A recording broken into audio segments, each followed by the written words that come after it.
Hey guys, John with Rural Homesteaders here. Today I got my external generator set up and running and connected to my new service panel.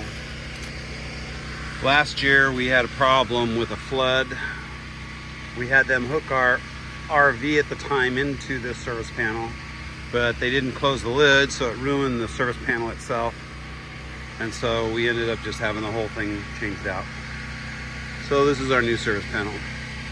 While I was having that new service panel put in though, you'll see this little gadget right here. I have the power to the house off right now, which allows me to push that up and then push the generator inlet master power to the on position.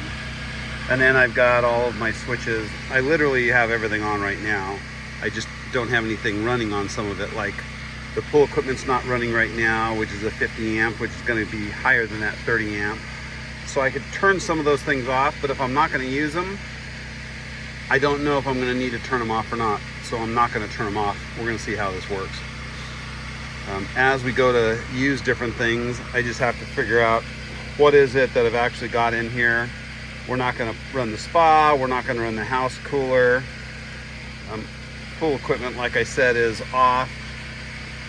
But I have a timer out there, so it may kick on and kick off. We'll see. Then I've got garage outlets. I've got other things that could take that load. I'm just not going to turn any of those on. And I may end up putting a little red piece of tape here and red tape only on the ones that I want if I need to start turning them off. So that's what we did with the panel itself. Then we had this 4-prong extender put in, and we've got a line now running from that. This is where our jacuzzi tub is, and that's the outlet so we can water the bamboo trees you can see over here on the back side. But this line that I've got there, I have running over and connected into the generator itself that sits over here. That generator is that loud, yes. I was surprised how loud it was. I'm not sure how I like that. My Honda, I've got a lot smaller Honda. That's a 7500 running right there. My Honda's a lot quieter, but it's only a 220 and it won't plug in. It doesn't have a 4-prong adapter, so I don't need to worry about that noise out here on the side of the house. You can't hear it from inside of the house, and there's no windows over here that are gonna open up and let that exhaust back into the house. So I may be okay with it being that loud. I'm far away from my neighbors, as you can see, or if you can see. My neighbors are way over there, and that's the closest neighbor I have, and there's a lot of space between them and I, so I don't know that I'm gonna need to worry about that.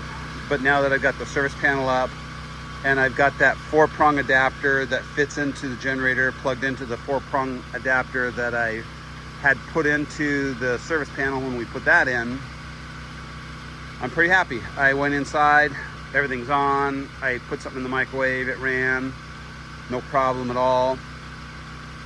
So I think we're gonna be able to withstand whatever's coming, as long as we just remember what to turn on and what not to turn on. Planning for the future, if you guys are thinking about getting a generator for the side of your house, think about your service panel.